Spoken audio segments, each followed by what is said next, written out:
حقق الانتصار ب3 أهداف مقابل هدفين. وهنا بكل تأكيد يعني حفل التتويج، وهذه الكأس الغالية وما تغلى على العراقيين. اي والله ما تغلى هذه الكأس على العراقيين. كأس خليجي 25،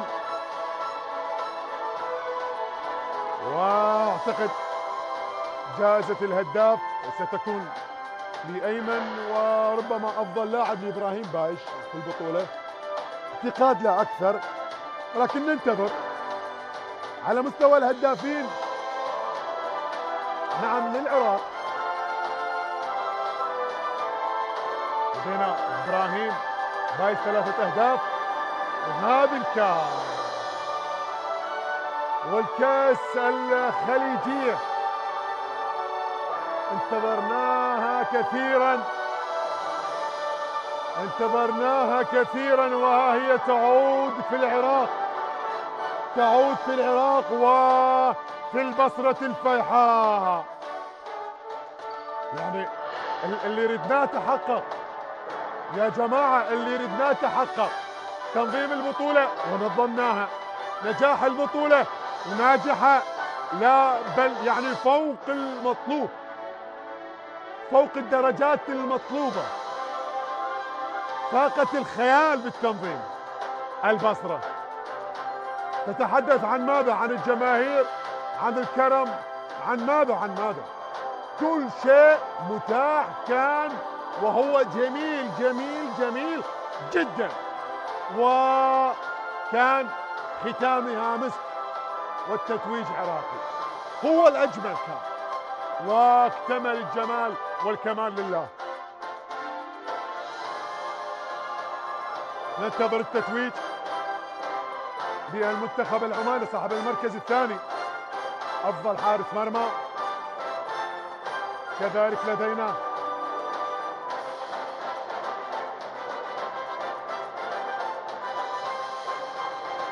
عراق حمورابي، عراق السياب، عراق الفراهيدي، عراق دجلة والفرات وشط العرب. هذه الجماهير اسمع وشوف اللقطة الجميلة، وشوف اللقطة الجميلة للبصرة. جرب واسأل ياهو كان بالعشار وبأي مكان، ناكل من زاد البصرة، وحيا وموت على البصرة. البصرة بيها السياب شاعر واسمه الوحدة كتاب. اي والله اي والله. ننتظر التتويج ومنتخبنا من الشخصيتين التاريخيتين لحضارة وتاريخ هذه البلاد، الملك نبوخذ نصر والملكة شبعاد. الآن دعونا نبدأ مراسم التتويج، ولنرحب أولا بدولة السيد محمد السوداني رئيس مجلس الوزراء. السيد محمد الشياع السوداني رئيس الوزراء. يرافق دولة السيد محمد الشياع السوداني رئيس مجلس الوزراء سعادة الشيخ حمد بن خليفة بن أحمد الثاني رئيس اتحاد كأس الخليج العربي لكرة القدم. دعوة الحضور. وكذلك الشيخ سالم الوهيبي رئيس الاتحاد العماني لكرة القدم، والسيد عدنان درجال رئيس الاتحاد العراقي لكرة القدم.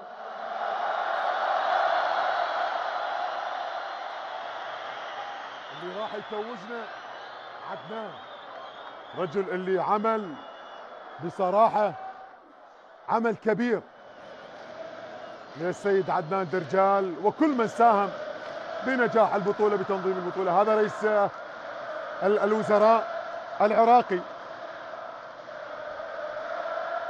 أستاذ محمد الشياع السوداني، أكيد هو فرح مع أبناء العراق. نبدأ مراسمنا بالجوائز الفردية، حيث البداية مع جائزة هداف البطولة أيمن حسين. كما توقعتها تذهب لأيمن. نعم هو 3 مع إبراهيم بايش ولكنها تذهب لأيمن. يسلمه الجائزة سعادة الشيخ حمد بن خليفة بن أحمد آل ثاني رئيس اتحاد كأس الخليج العربي لكرة القدم.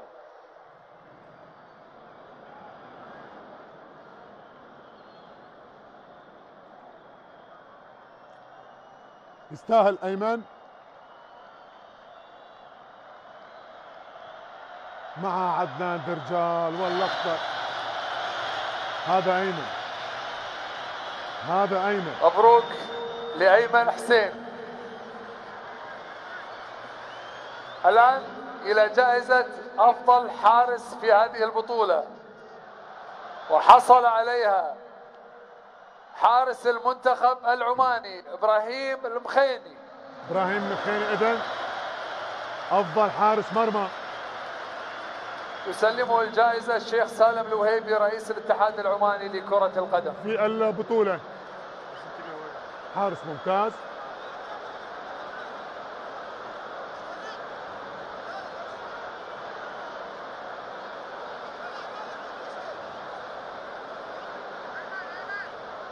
هذا الحارس إبراهيم المخيني. أما جائزة أفضل لاعب في هذه البطولة فقد حصل عليها لاعب المنتخب العراقي إبراهيم بايش. والله كما توقعتها، والله كما توقعتها. أيمن هداف وإبراهيم الأفضل. وعلى نياتكم ترزقون. كان لدي إحساس كبير. يستاهل بايش.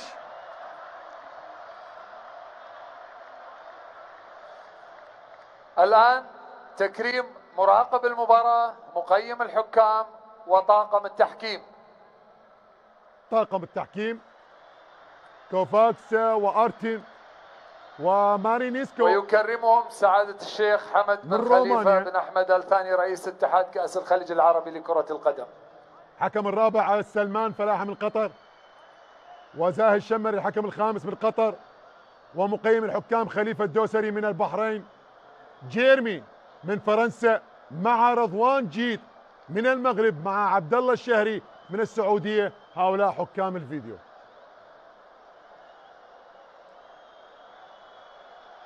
يا حالاتهم، يا جمالهم.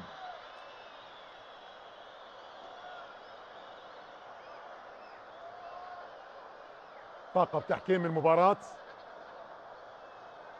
حكم كوفاكس قاد المباراة بشكل رائع، احتسب 3 ركلات جزاء ولم يتردد.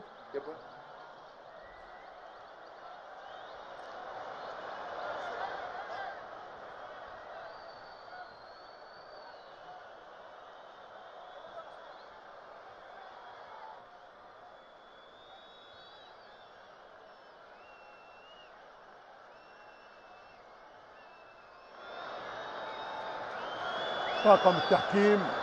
بعد ذلك سنشاهد تقدم لاعبي المنتخب العماني وتقليد اللاعبين بالميداليات الفضية. الآن رحبوا معنا بأعلى صوت ممكن لمن يستحق التحية، صاحب المركز الثاني في هذه البطولة منتخب عمان. تحية لأبناء السلطنة، تحية لأبناء عمان، قدموا مباراة كبيرة، عادوا بالمرة الأولى وعادوا بالمرة الثانية، ولكن الأسود بالمرة الثالثة. شكرا لمنتخب عمان الذي أمتعنا في هذه المباراة النهائية.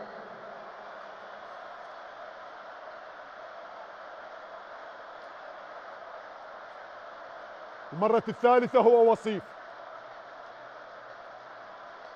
خليج 17 2004، خسر النهائي من قطر بركلات الجزاء الترجيحية، وفي 2007 خسر النهائي من الإمارات بهدف مقابل لا شيء، واليوم يخسر النهائي أمام العراق ب3 أهداف مقابل هدفين. إذن الآن المنتخب العماني لقبين المركز الأول على مستوى بطولة الخليج، وثلاث مرات يصبح وصيف 2004 و2007 و2023 للمرة الثالثة هو وصيف.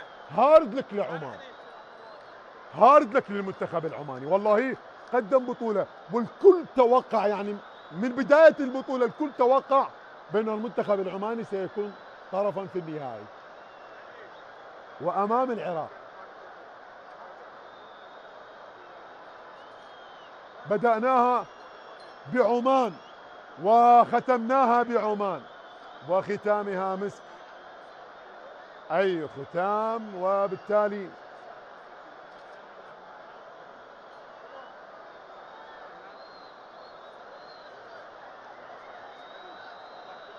السيد محمد شياع السوداني رئيس الوزراء، طبعا الحضور هناك حضور وشخصيات كذلك، حتى رئيس الاتحاد النيجيري لكرة القدم حاضرا.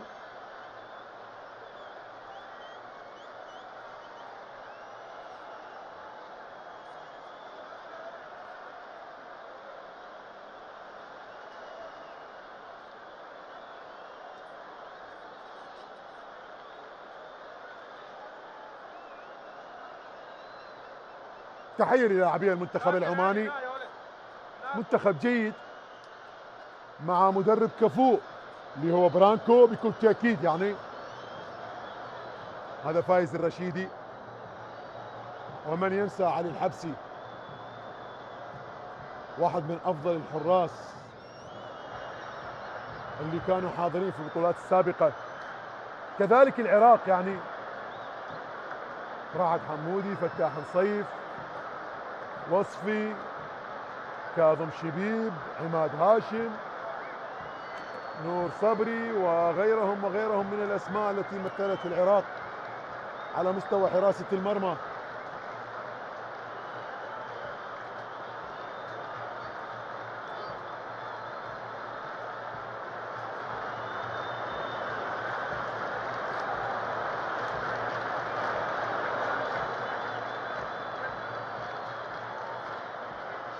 هذا المنتخب العماني ومعاهم الكرواتي برانكو. بصراحة عمل كل شيء برانكو، حتى المنتخب العماني اللاعبين يعني كأفراد عملوا كل شيء وكانوا قريبين، يعني حتى عندما سجلوا التعادل لو ذهبت المباراة إلى ركلات الجزاء لربما تذهب لعمان، وهذا كان ما يخطط إليه المدرب برانكو، الوصول إلى ركلات الجزاء.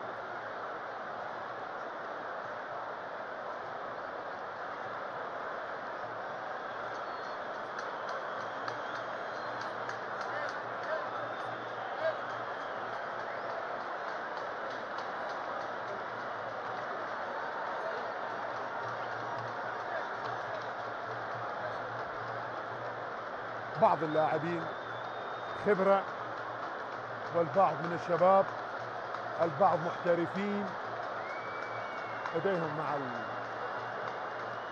الخالدية لاعب منذر العلوي، خالدية البحريني، لديهم مع كما ذكرت الكويتي اللي هو أرشد العلوي،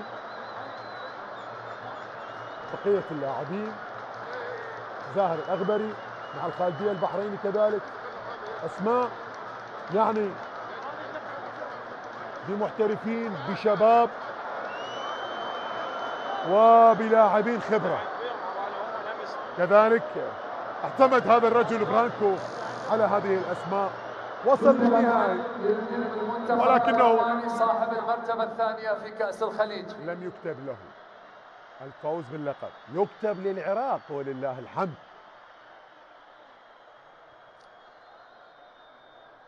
أما الآن فيتفضل راعي الحفل دولة السيد محمد شياع السوداني رئيس مجلس الوزراء بتتويج بطل النسخة 25 للمرة الرابعة في تاريخه منتخب العراق بالمركز الأول. حيوا العراقي حيوه. اي والله ونعم، اي والله ونعم. هذا يونس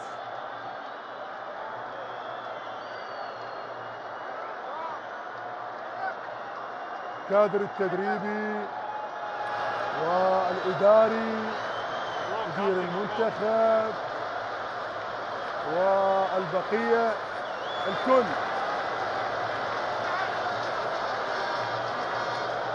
بصراحة نحتاج لهذه الفرحة، نحتاج لهذه الابتسامة.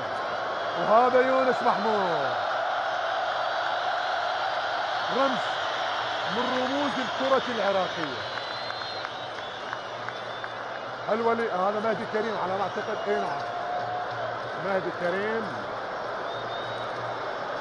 كلاعب واداريا هو 10/10، لا بل 100/100. هذا محمد عماد منتخب كاساس وجه السعد. والله وجهك خير علينا يا كاساس.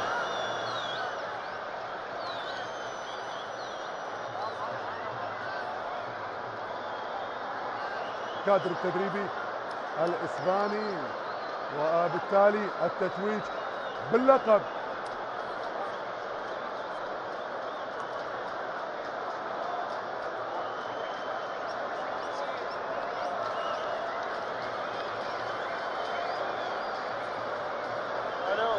كادر تدريبي متكامل.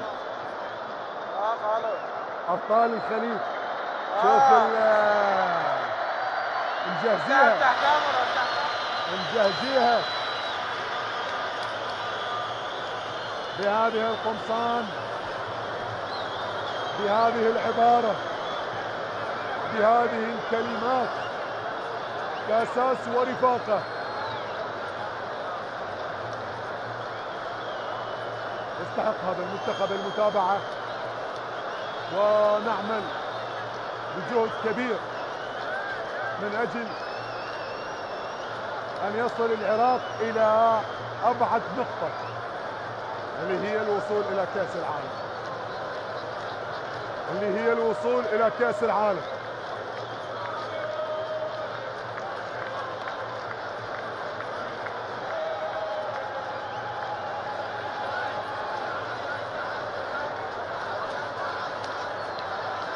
عدنان درجال وهو يحيي اللاعبين بكل تأكيد، يعني كبيرة جدا. والمعنويات اللي كانت من قبل السيد عدنان درجال للاعبين بعد كل مباراة هي بكل تأكيد يعني تعطي دافع كبير للاعبين، تعطي دافع كبير للاعبين. هذا مصطفى، هذا درغام، هؤلاء أبطال العراق. هذا اللي يسجل الثالث مناف، اللي خلصها براسه، اللي خلصها براسه. علي فاز. والله كلكم أبطال، كلكم أبطال. حسين علي،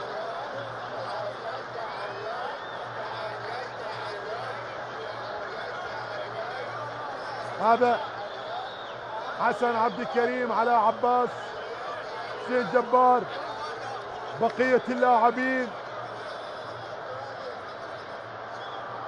وبالتالي هذا آلاي، مسكين آلاي والله، مسكين هذا الرجل، يعني هو اللي تسبب بركلة الجزاء في الثانية الأخيرة اللي كان من خلالها هدف التعادل. ولكنه لاعب مميز، لاعب ممتاز جدا. فرحة لاعبينا، فرحة اللاعبين، لاعبي منتخبنا الوطني. هذا حسين جبار، وبالتالي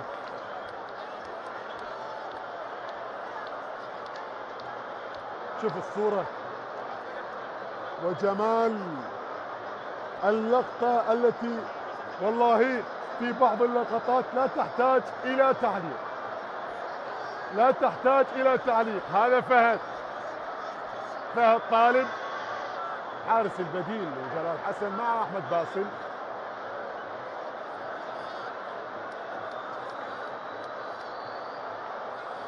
محمد علي عبود، بقية اللاعبين، وبالتالي شوف كيف يعني يحيي اللاعبين بكل تأكيد فرحة وسعادة، وتنظيم الخليج بأفضل الصورة، واكتملت الفرحة واكتملت الصورة بالتتويج اليوم، والعراق بهذه الصورة بكل تأكيد يعني بكل تأكيد كنا نحتاج هذه الفرحة.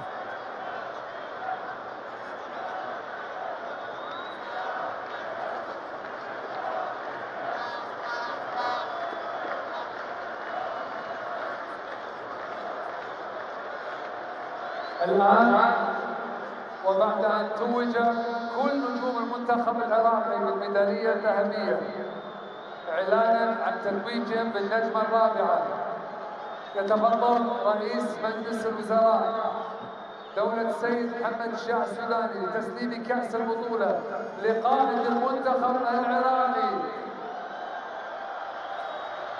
كأس البطولة وللكابتن جلال حسن وجلال وش يقول له جلال على طريقة ابناء الخليج العربي. تعال ياي يا كاس الخليج تعال ياي عند العراق، عند ابناء العراق. افرح يا ابو ذنون، الف مبروك للعراق.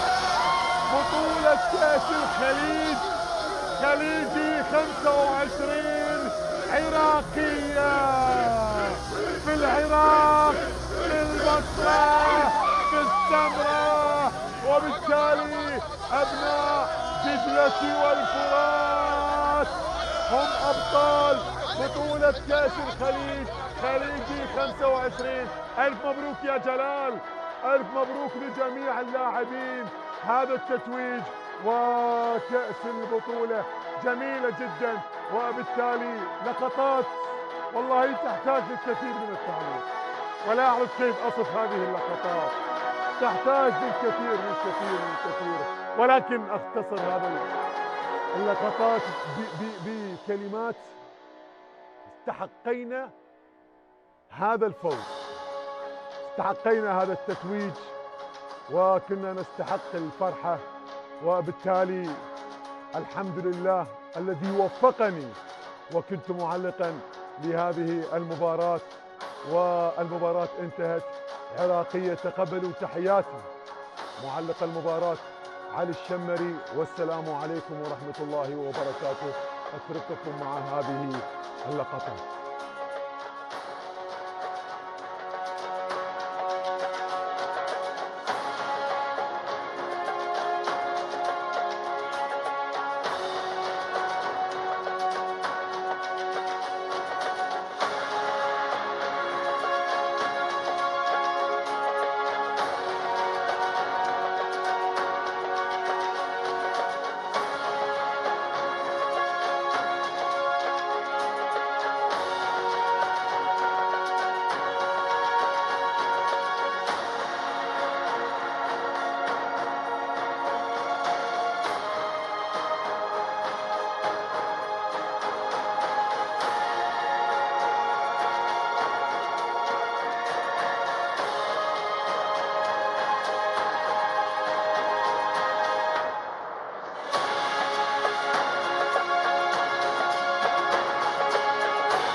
في حفل تتويج رائع، بل وأكثر من رائع. لحظات وصور لا تنسى أبدا. نعم، إنه تتويج باللقب الخليجي. نعم، عاد العراق مرة أخرى. زرعنا فحصدنا، وهذه هي الثمار. سلام الله على بلدي، سلام الله على أرضه ومائه وشهدائه.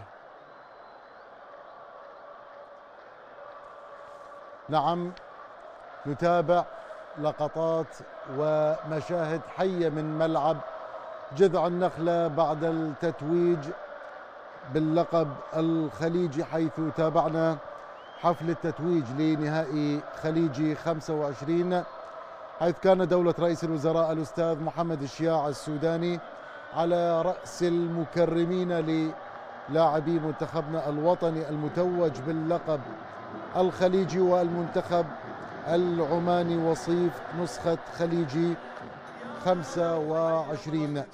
شكرا لكل الجهود التي ساهمت في نجاح هذه النسخة، والتي قلناها دائما بأنها ستكون نسخة متميزة واستثنائية. هذه النسخة التي حطمت كل الأرقام القياسية، ولا أعتقد أن النسخ المقبلة ستحقق ما حققته البصرة في خليجي 25.